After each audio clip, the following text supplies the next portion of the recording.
Good morning, buenos dias, buongiorno, guten morgen, magandang umaga at iba pang translation ng good morning sa lahat. And right now, you're listening to the one and only Teleradyo, Virtue FM 92.7. Good choice, good life. Good choice, good life. Good choice, good life. Good choice, good life. At ngayong umaga ay makakasama niyo ako sa talakayan at usapang ethics. My name is VJ Marco na naniniwala sa kasabihang kapag may kaalaman, hindi ka malalamangan. At syempre, kasama ko rin ang aking katandem na si... Hello, yes, and good morning sa lahat. Ako nga palang inyong VJ na malabo na ang mata at onti na lang ay bulag na si VJ Nico. At huwag natin kakalimutan ang kasabihan na kung hindi ako para sa kanya, kawawa naman siya. Oh, gusto ko yung confidence mo ngayon, katandem ha. Katandem, ayos ba yung pa-sound trip natin? Yes, sobrang ayos. Napapagiling ako dito ngayon sa kinakaupuan ko eh. Sa pagkakaalam ko, ba ang title niya ay Dilemma? Yes, tama ka dyan. That song is Dilemma by Nelly and Kelly. And since nabanggit mo na rin, alam niyo ba kung bakit ayan ang napiling song feature? Bakit sa tandem? Kasi yan ang pag-uusapan natin ngayon. That is about moral dilemma. Diba? May Nako, connect? mukhang magiging maganda tong topic na tatalakayin sa programa at para sa ating mga viewers. Pinapaalalahan ko na kayo na magiging malalim ang diskusyon ng magaganap. Matanong muna kita katandem, ikaw ba? Anong una mong perception about moral dilemma? Moral dilemma. I think it is more about making ethical decisions, especially in a rough situation, kung saan walang mas matimbang na dapat gawin at nasa bawat individual na kung paano nila panghahawakan ang sitwasyon. It's a really great insight, VJ Marco. Pero bago tayo lumalim sa diskusyon na and before we actually begin, dumako muna tayo sa unang segment ng programang ito na pinamamagatang Ano? Choose mo. Wait, ano bang mechanics ng segment na to? Dito sa segment ay may bibigay tayong mga iba't ibang sitwasyon kung saan kailang isa lang ang pipiliin na lang desisyon. At ang mga kalahok ay manggagaling sa ating callers for today. Kung sakaling sila ay mapili ay pwede silang manalo ng special prizes. Ngunit, ang tanungan natin ay hindi naman katulad ng science at math, no? Na pang-engineering. Pati ba naman dito may computation? Hindi. Dahil walang tama o maling sagot at kunin lang natin ang opinion ng participants at respetuhin natin sila. Sige. Excited na ako at wag na nating patagalin. At ayan, mukhang may unang caller na tayo. Sagutin natin. Hello, good morning. Pakilala ka naman. Hello sa ating lahat. I'm Josephine and I'm 19 years old from San Pedro, Laguna. Ayan, si Josephine Sario. Nico, anong unang katanungan para sa kanya? Ang unang senaryo para kay Josephine, kung papipiliin ka, siya ba na pangarap mo o ang taong kumakatok sa puso mo? Ano? Choose mo. Mahal ko o mahal ako? Siguro pipiliin ko yung taong mahal ako kahit hindi ko siya mahal. Well, para sa akin lang. Kasi para sa akin, mas gusto ko na ako yung nag-a-adjust kaysa naman yung tao pa yung pag-adjustin ko para lang mahalin niya ako pabalik. So, mas gusto ko na ayoko siya napilitin na mahalin ako pabalik. Agree. Mahal ko siya, mamahalin niya rin ako pabalik. So, mas gusto ko na ako na lang yung mag-adjust. Baka kasi sakaling matutunan ko ring mahalin yung taong mahal ako. But then, depende yun sa tao. Kasi baka mamaya, yung taong mahal ako, isang mamamatay tao pala. So, gusto ko yung taong mahal ako. Pero yung taong yun ay kamahal-mahal naman. Yun po. Parang may pinagdadaanan tong unang caller natin ha. Kung kumikasi, tandingan naman tayo ngayon sa unang senaryo natin, no? At saka, tama naman yung sinabi ni Miss Josephina, natututunan talaga ang magmahal. Hindi ba katandem, Nico? True. At dahil nasugot mo ang tanong, meron kang 5,000! Susunod naman ang caller number 2. Hello po, pakilala po kayo. Ako po si Joaquin Reyes, 19 years old, nakatira sa Navotas City. Okay, si Joaquin. Joaquin, halimbawa, may anak ka na 18 years old at na-involve siya sa nakawan ng kotse ng kapitbahay. Ano choose mo? Tatawagan mo ba ang pulis na sangkot ang anak mo? O tatahimik ka na lang kasi sinabi naman niya sa'yo kagabi na ang lahat ng nangyari at wala naman talagang concrete evidence? Anong choose mo? So, ayun, ang pipiliin ko, tatawag pa rin ng police or kung sino yung may kapangyarihan. Then, kung maghahain sila ng investigasyon sa anak ko, papayag ako.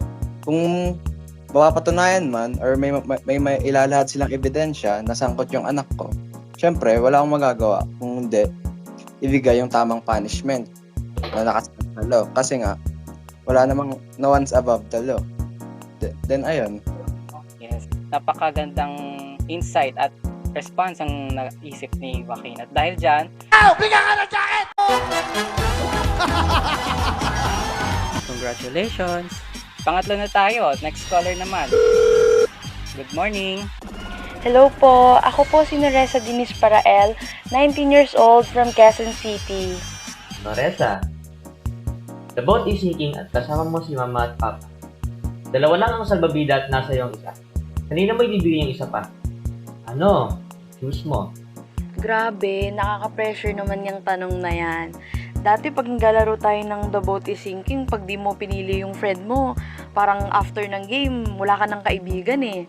Ano pa kaya na ito yung tanong mo na about sa family? Well, kung papipiliin ako kung kanino ko ibibigay yung isang salbabida, I think sa mother ko. I think kay mama ko ibibigay kasi actually lumaki ako sa kanya. I grew up with my mother. Yung father ko, hindi ko siya masyadong nakasama kasi separated sila and ayun, laking mama talaga ako. Pero close ko naman sila pareho. Pero yun nga lang, syempre, iba pa rin yung nakasama ko siya paglaki. So, iba yung attachment eh. So, yeah, I think mama ko yung pipiliin ko. Sa kanya ko ibibigay yung salbabida. Ayun. Thank you so much. Ayan, very nice na sagot. Ngayon, alam na natin na mama's girl si Miss Noresa. At dahil nasagot mo, Bibigyan ka ng 3,000! 3,000! Thank you very much, Noresa. And for our last caller, pakilala po kayo. Hello, Jericho Rosales po, 19 from Cainta Rizal. ayan, si Jen. Wait lang, mukhang may parang narinig ka na yan ah. You mean yung artista ba yan? Yung artista? Yes po, ako po. May artista pala tayong caller ngayon. Okay, Jericho, ang sitwasyon mo ay mid-20s ka pa lang pero nalaman mong bilang na lamang ang iyong mga araw. Anong choose mo? Will you spend your remaining days with your family? O ituloy ang pagpapagamot pero malulubog kayo sa utang? Siguro, kung ganun man ang sitwasyon, mas mabuti nang i-cherish na lang yung moment kaysa lumaban pa. Pero magiging burden pa yung utang na dinulot ko. Kasi sa huli, mamamatay din naman tayong lahat. Well, good point ka dyan. May point naman si Jericho, talaga mahirap ang buhay at kailangan i-consider natin ang magiging sitwasyon ng pamilya natin. Mamamatay nga din naman tayo sa huli, di ba? Tama nga naman. Tama, agree. At dahil dyan,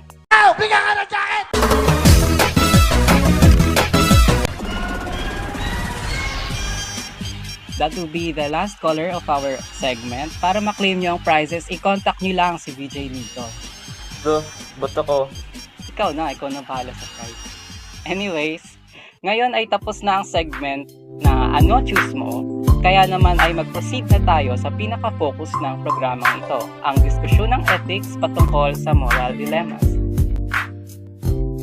First of all, Tandem Nico, can you enlighten us about the definition of moral dilemma?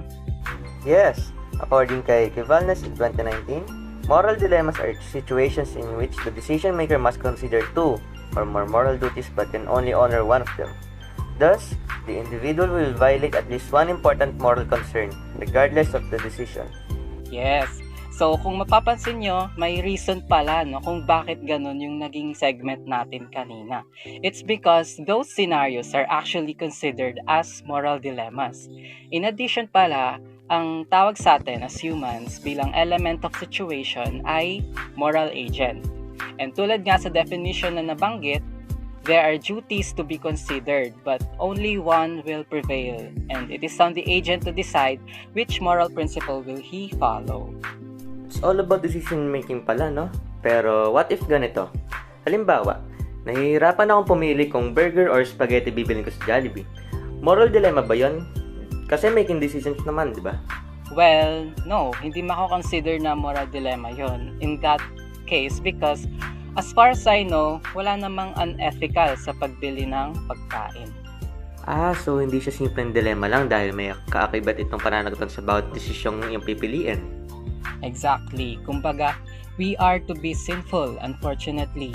Pero kung iisipin mo, no, parang ang tragic na lang laging may mas pipiliin ka kesa sa iba at hindi possible na ma-fulfill yung both parties.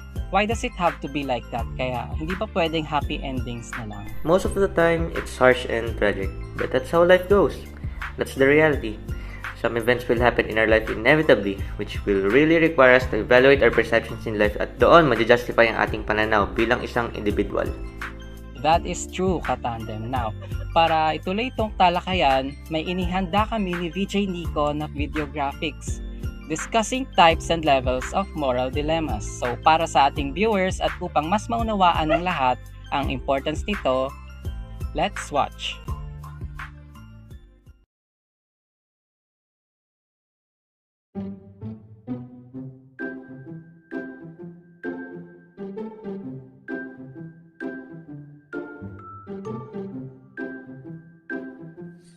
Types of moral dilemmas vary depending on the context, elements, and emotional attachments of the agent. To summarize, it is classified into 4 categories. First, epistemic and ontological dilemmas. On the epistemic, these involve situations wherein 2 or more moral requirements conflict with each other and that the moral agent hardly knows which of the conflicting moral requirements takes precedence over the other.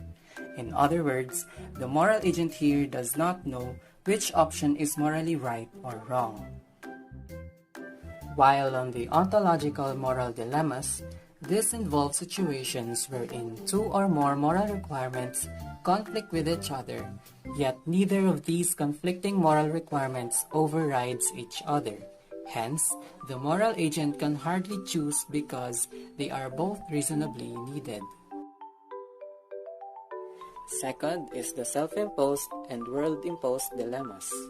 Self-imposed moral dilemma is caused by the moral agent's wrongdoings, while a world-imposed moral dilemma means that certain events in the world place the agent in the situation of moral conflict. For the third type, we have obligation and prohibition dilemmas. Obligation dilemmas are situations in which more than one feasible action is obligatory. In contrast, prohibition dilemmas involve cases in which all feasible actions are forbidden. And for the fourth type is the single agent and multi-person dilemmas, where in single agent, the person, all things considered, ought to do task A and B, but he cannot do both.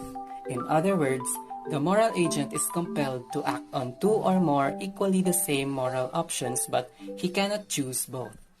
In multi-person dilemma, the situation is such that one agent ought to do A, a second agent ought to do B. Though each agent can do what they ought to do, it is not possible for both of them to attain the task at the same time. Therefore, one must succeed and one must fail for doing their ought to do.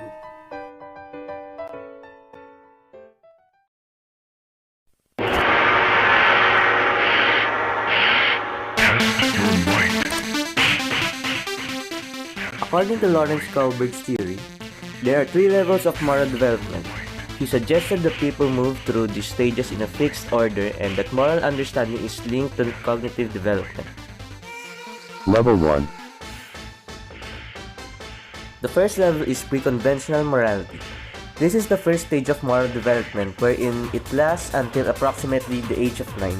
At the pre-conventional level, children don't have a personal code of morality and instead, moral decisions are shaped by the standards of adults and the consequences of following or breaking their rules. Level 2. The second stage is conventional morality. This stage of moral development is characterized by an acceptance of social rules concerning right and wrong. At the conventional level, most adolescents and adults begin to internalize the moral standards of valid adult role models. Authority is internalized but not questioned, and reasoning is based on the norms of the group to which the person belongs.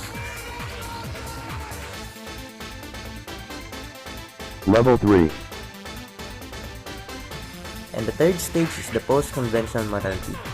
This stage of moral development is characterized by an individual's understanding of universal ethical principles. These are abstract and ill-defined, but might include the preservation of life at all costs and the importance of human dignity. Individual judgment is based on self-chosen principles, and moral reasoning is based on individual rights and justice. This level of moral reasoning is as far as most people get.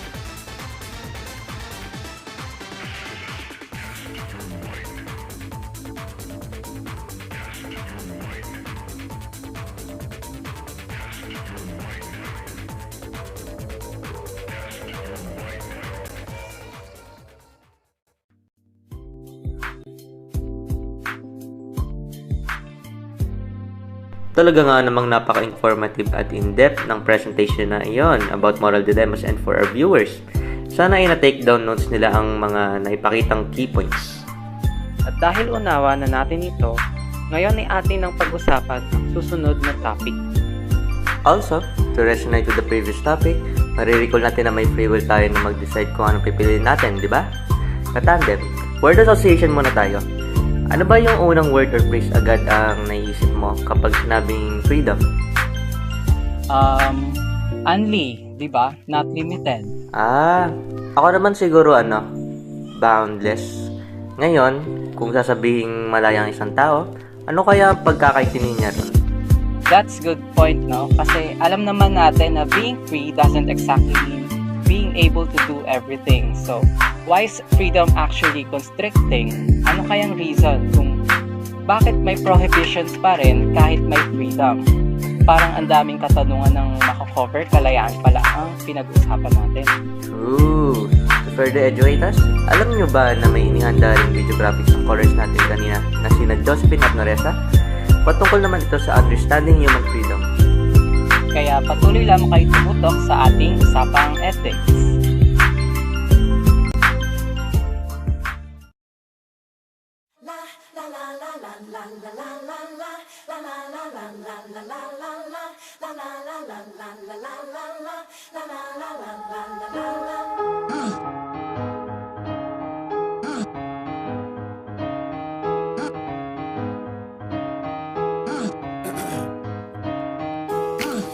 Hold on to me, don't let me go.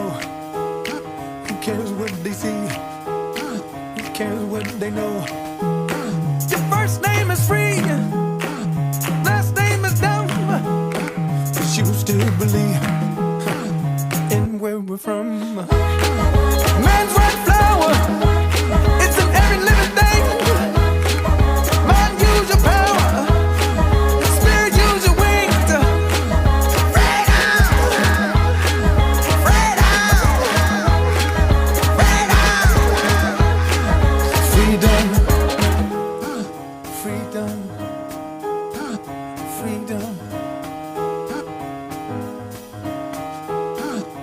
Since we are talking about decision making, it is also important to understand what human freedom means. But before we go on to the next, here's a video clip and some lyrics from my song. Our deepest fear is not that we are inadequate. Our deepest fear is that we are powerful beyond measure. It is our light, not our darkness, that most frightens us. Your playing small does not serve the world. There is nothing enlightened about shrinking so that other people won't feel insecure around you. We were all meant to shine as children do. It's not just in some of us, it's in everyone.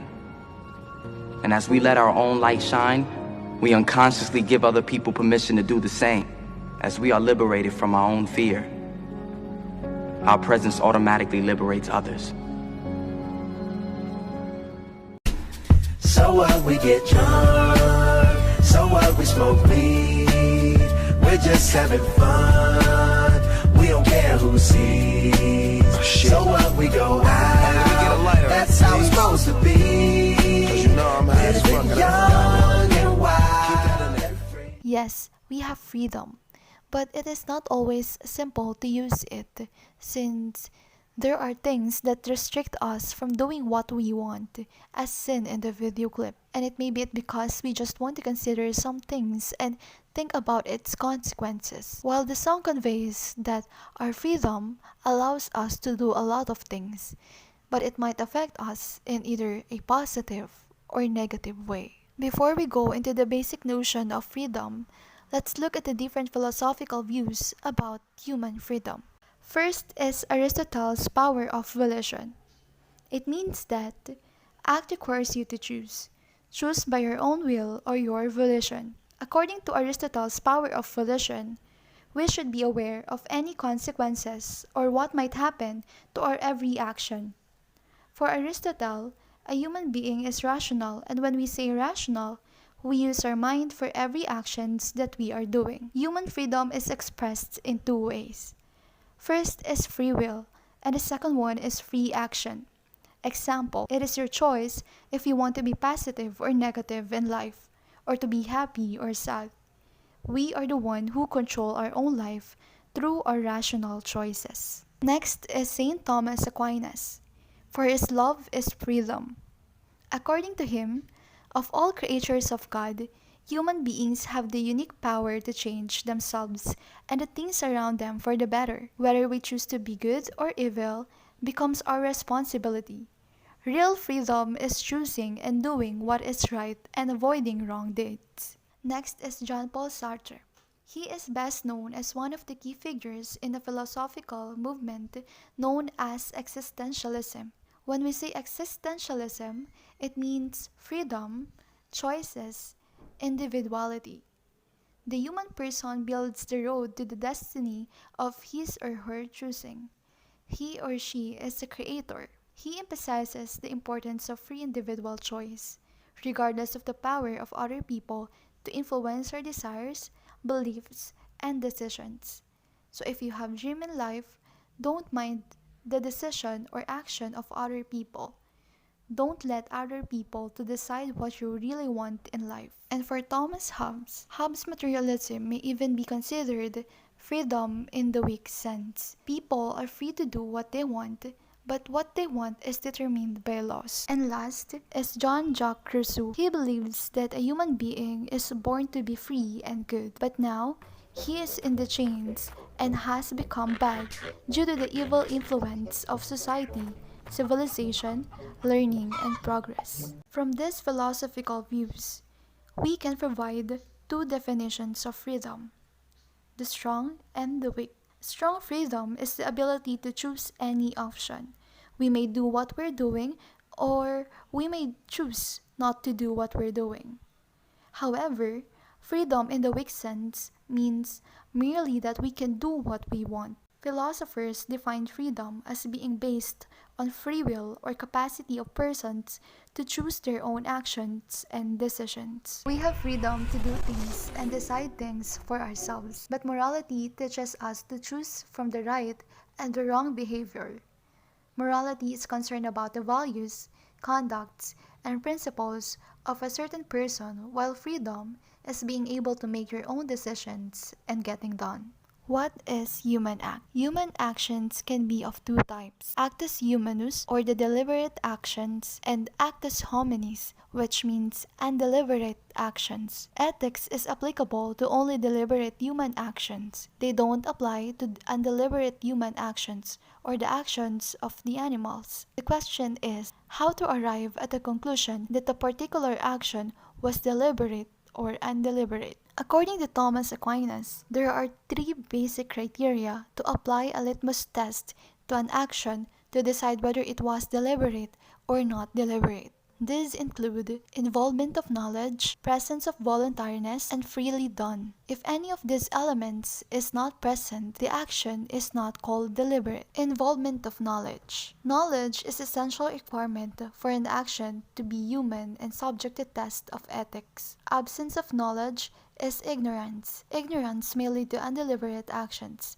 and diminishes the humanness of an action. Presence of voluntariness. To qualify as a human action, an action needs to be done voluntarily. Something done involuntarily does not considered as human action. Free will. The doer of an action must have his or her free will while carrying out an action to be considered as human action. If there is no free will, it would be sort of involuntary and it will not be considered a human action. This implies that all voluntary actions may not be out of a free will, but all free will actions are voluntary action. Are human acts the same as acts of men? Human acts must be performed with knowledge, freedom, and voluntariness. Acts of men are not done without those. Come on, let me give you an example. Despite knowing there is an exam, you just go out and stroll around your local park. This is a human act. A person understands what he is doing and does it because he wants to. In another example, somebody tried to scare you and you hit them accidentally because you were startled. This is an act of man. You hit him because it was an instantaneous reaction in which the will does not have time to intervene. In a human act, you will only smell the flower. In an act of man, your body's natural response is to sneeze. The natural acts such as digestion, beating of the heart, growth, and visual or auditive perceptions are acts of man because you cannot voluntarily stop them, while the human act was deciding to smell the flower. Human acts is subjected to morality. These are acts that require the creation of choices and usage of responsibility of a person. Since everything you do is ultimately because you choose to do so, you cannot but accept the consequences of your actions as your fault. There are three different kinds of freedom. Freedom from, freedom to, and freedom to be.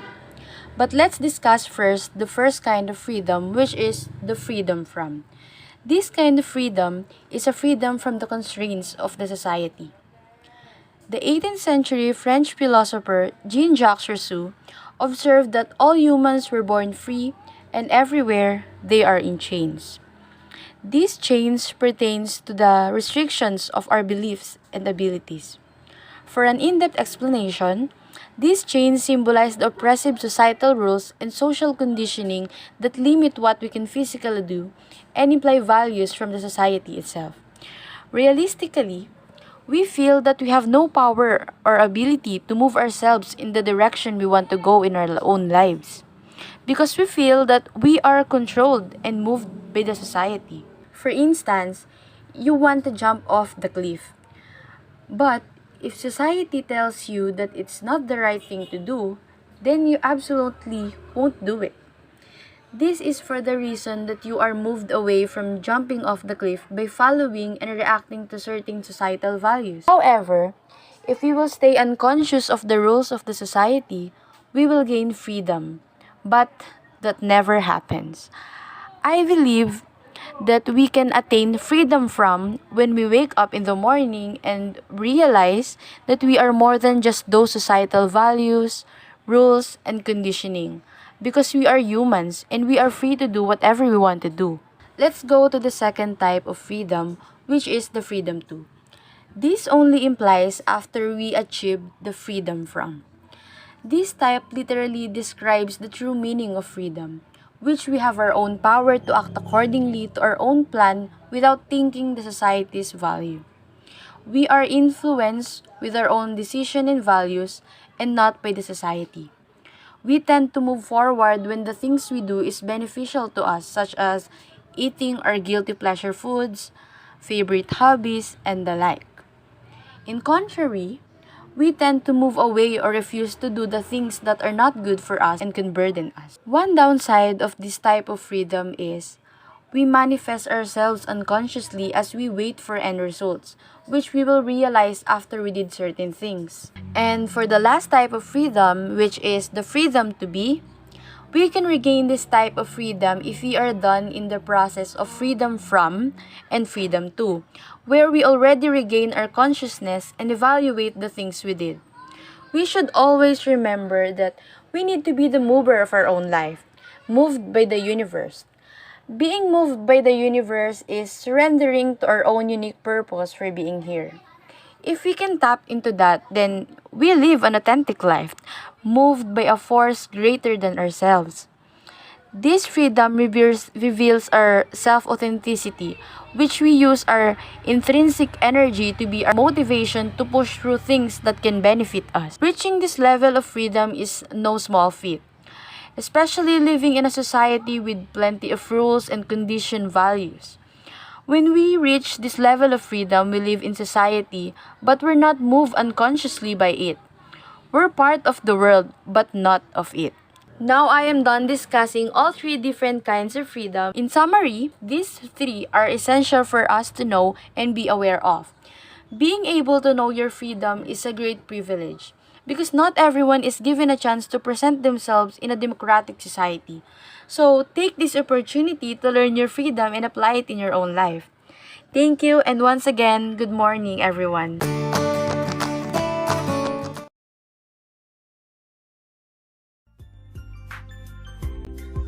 Thank you very much for that another wonderful video graphics. Pero viewers, sandali muna naming ihihinto ang programa dahil may iulat sa atin si Jericho Rosales patungkol sa infomercial na may kinalaman sa sitwasyon natin ngayon.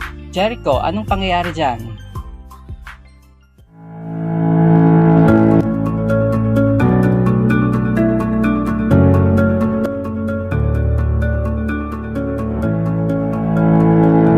Did you know? The proper practice and responsibility, freedom, loss, and justice were so relevant that even in today's age we're still in questionable state. In this time of pandemic, wearing a mask is a social responsibility to effectively decrease the rate of virus transfer. But on how we utilize this mask is where social justices were instilled. In India, which has the second largest population in the world, 90% acknowledge the wearing of masks. But those who does not wear were up to 56% of the population.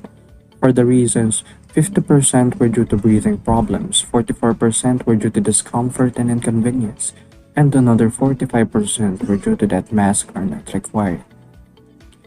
These minor inconveniences and these minor sacrifices that causes a large population to not comply might be the reason for the COVID-19 case rate in India to skyrocket into an additional 300,000 cases in just a month in 2020. Everybody has a freedom about their lives, your body, your choice. But in times where your act affects another, it is your responsibility to care and provide justice in every decision you act.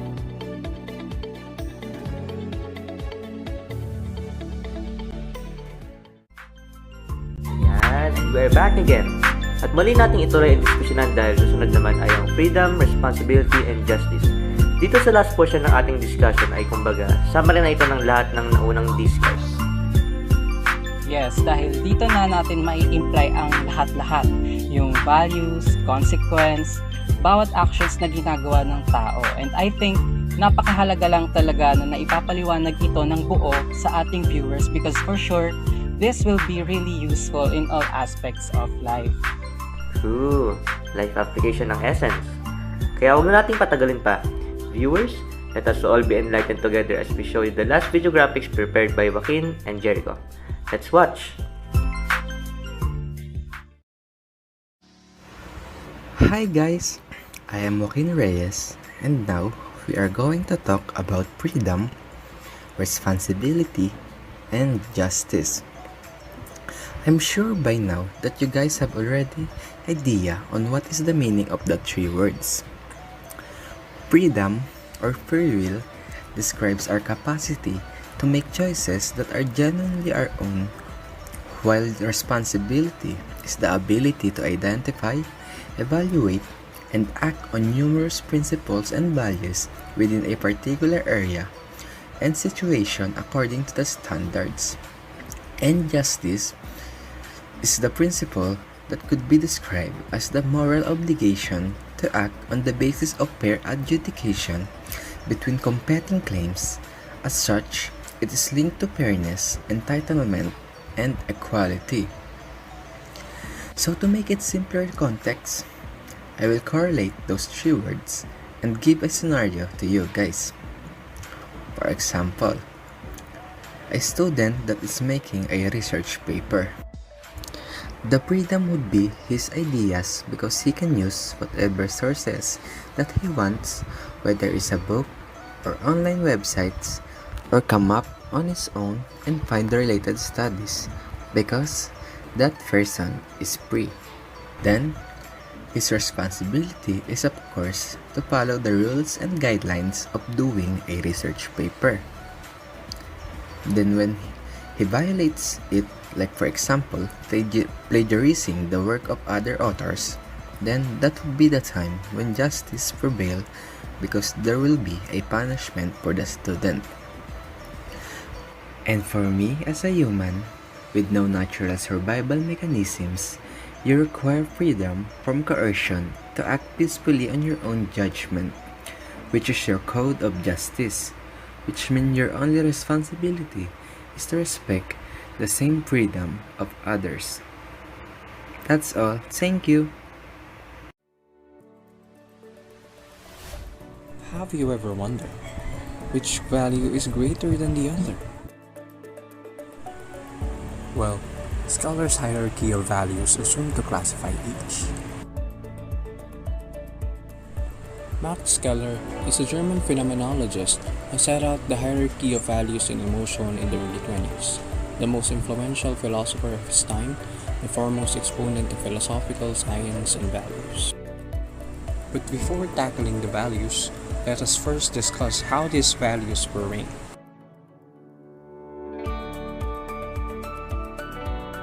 While the values of pleasure last for the duration of the feelings of pleasure, the mental value remains after the disappearance of the circumstances.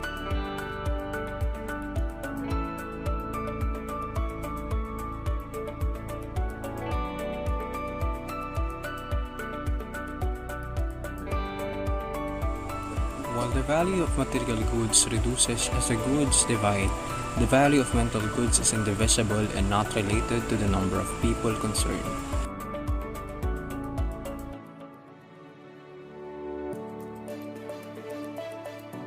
The higher value must be independent from the lower value.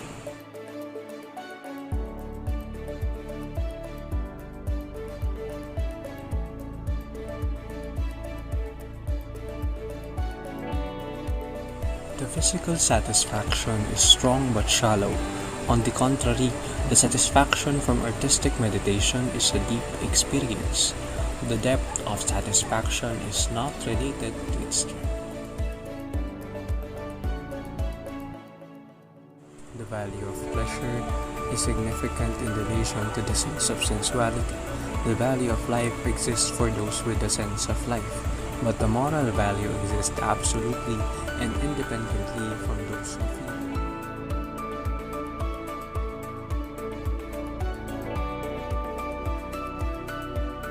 The hierarchy of values consists of values of the holy, spiritual values, vital values, and pleasure values from top to bottom respectively.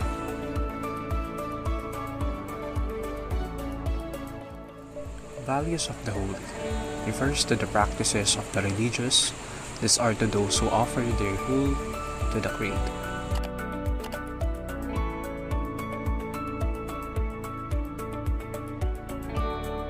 Spiritual values grasp in spiritual acts of preferring love and hating, aesthetics and ethics, values independent of the whole sphere of the body and of the environment.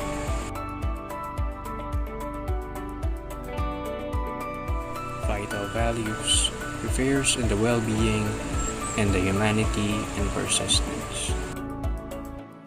And lastly, the pleasure value, the value that is agreeable against the disagreeable. The higher the value is positioned, the weaker it is. The lower the value is positioned, the stronger it will be.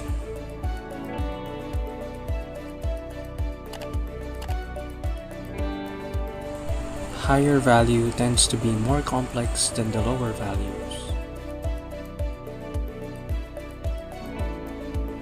Although the higher value is more valuable, the betrayal of lower value is more of a sin than the betrayal of the higher values. For example, Respect to life is not a big deal, but the betrayal to this low value, which is classified as murder, is a form of a sin rather than the betrayal of higher value, which is not being religious.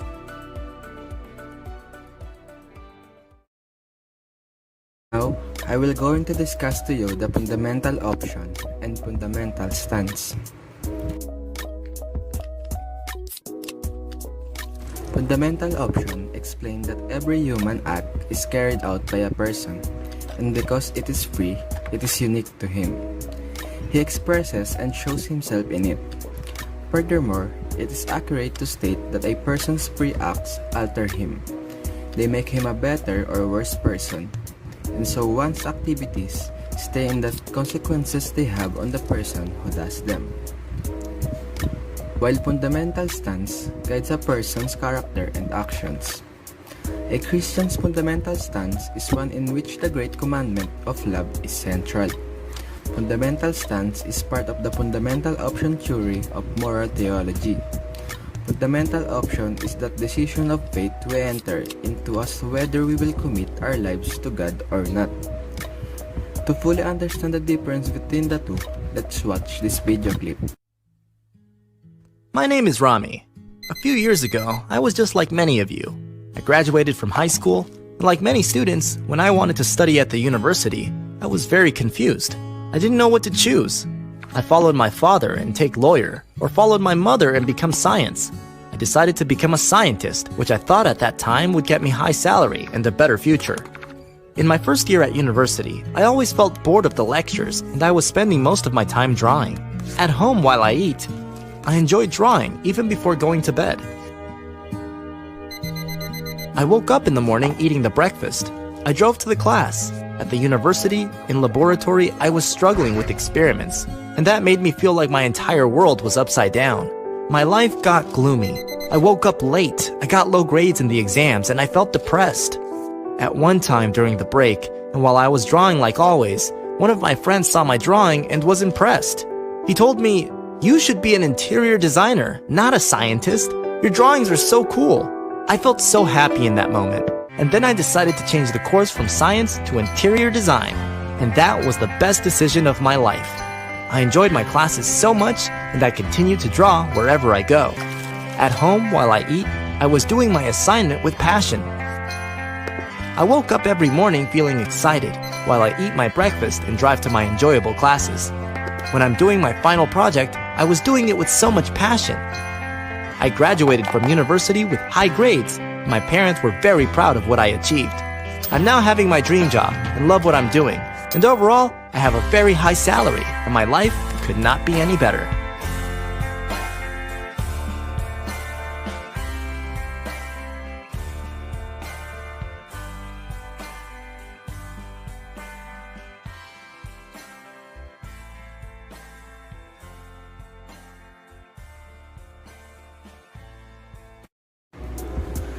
This video shows that the fundamental option depends on the person's decision in life, and he can choose anything he wants. The guy in the video chose to pursue on being a scientist. Then, he found out later that he doesn't want to pursue that career. Fundamental stance played a role in that because the passion of that guy is really into drawing. That's why he pursued interior designing and finally got his true dream job and had a satisfaction in life. Thank you very much, Joaquin and Jericho. Napaka-concise ng ideas na pinarating ng presentation na yon. At this point, sana ay marami na tayong lesson learned. To be honest, parang gusto ko talagang tanungin yung viewers natin pero mukhang hindi na yata kakayanin ng time. So para sa closure na lang ng programang ito, actually, may inihanda kaming jingle and this would really reflect the very essence of the topics discussed. Bago kami magpaalam ay may iiwan muna kami sa inyong kanta. Yes, and our song is entitled Dilemma. And without further ado, let's listen.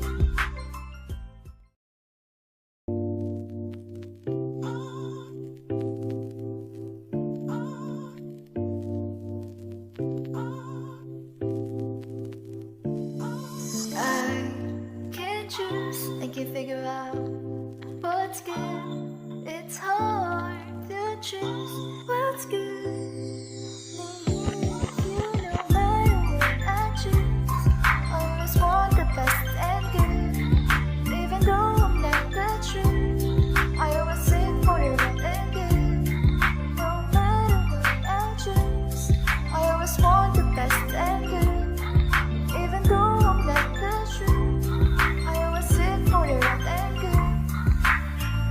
encounter problems and issues in our daily life, and we get confused, it affects our responsibility. And someday they like to question our being, but that's okay, cause are we good, are we better? Was it wrong, was it just have we kept peace or have we broken loyalty? But when we fail, make it up and show that we care. It ain't easy, cause letting go and having bravery to fight is needed to fulfill the promises when things turn to not we wanted. Tell me, what do I ought to do, she said. You don't know what you meant to me, no matter what I choose. I always want the best and give, even though I'm not the truth. I always seek for your right and give, no matter what I choose. I always want the best and give, even though I'm not the truth. I always seek for your right and give.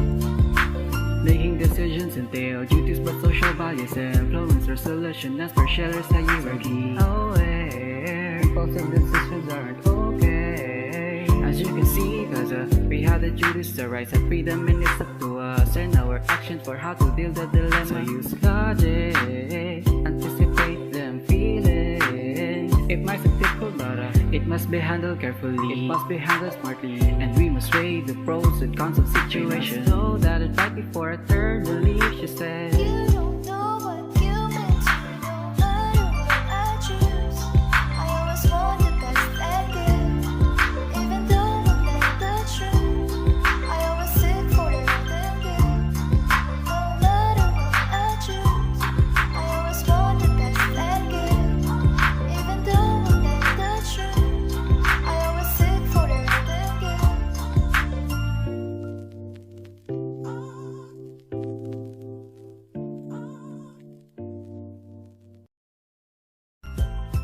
Ayan, palakpakan naman dyan. And there you go. We hope that this song inspired you to always make good choices in life by attaining what is best for all. Yes, pero we hate to break it to you guys, but unfortunately, mukhang dito na nga po nagtatapos ang ating programa. Aww. Sa mga mahal nating viewers, thank you for staying with us until the end. We hope that this presentation has been life-changing with you guys. And for the last time, kami ang inyong host. I'm VJ Nico. I'm VJ Marco, and you're listening to the one and only Teleradyo, Virtue FM 92.7. Good choice, good life. Good choice, good life. Good choice, good life. Good choice, good life. Bye-bye.